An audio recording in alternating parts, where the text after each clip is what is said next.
Praise the Lord. கர்த்தருக்கு ஸ்தோத்திரம். கர்த்தர் நல்லவர், அவர் கிருபை என்றும் உள்ளது. இந்த நாளுக்காக எடுத்துக்கொள்ளப்பட்ட வாக்குத்தத்தம் ஆகாய் 2வது அதிகாரம் 19வது வசனம்.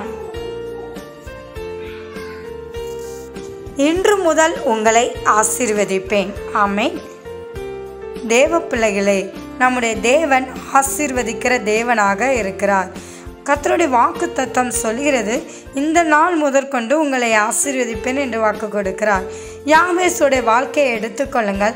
யாவேசு துக்கம் நிறைந்தவன், ஒரு ஆசீர்வாதமும் இல்லை என்று அவனை கேலி செய்தார்கள். ஆனால் யாவேசு ஆசீர்வாதத்துக்காக கர்த்தரிடத்தில் ஜெபித்தான்.